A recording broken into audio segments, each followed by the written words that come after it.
Ce que vous pouvez voir sur ces images ressemble beaucoup à de la chasse à courre. Il y a des chiens, des chevaux,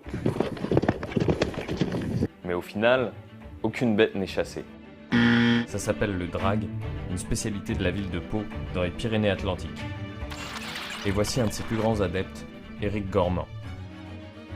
Il espère voir renaître une tradition vieille de plus d'un siècle. Alors le drag, c'est un moment extraordinaire passé avec son cheval.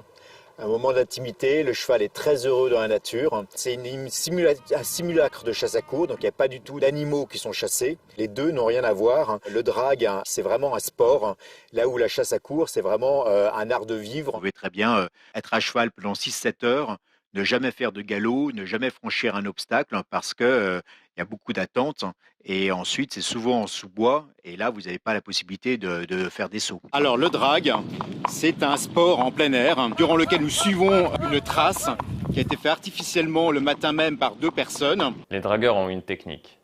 Ils ont remplacé le renard par un leurre. Le leurre employé, c'est en fait un sac sur lequel on a mis une odeur qui imite le renard et les dragueurs traînent ce sac derrière eux et nous courons derrière cette trace avec des chevaux et avec des chiens, donc une meute de chiens. Ne voit pas d'animal puisqu'il n'y a pas d'animal à poursuivre, mais c'est vraiment l'odeur qui les remplit de joie et qui fait remonter en eux cet instinct chasseur.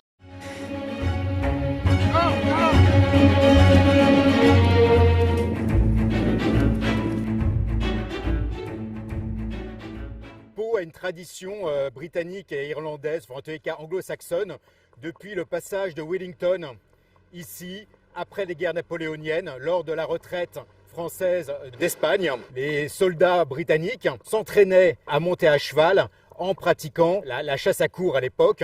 Et le drag a complètement remplacé la chasse à courre ici. Et l'intérêt pour nous, c'est que c'est très rythmé, on s'amuse beaucoup et on est sûr à chaque fois finalement de sauter environ 80 obstacles pendant 1 heure, 1h30.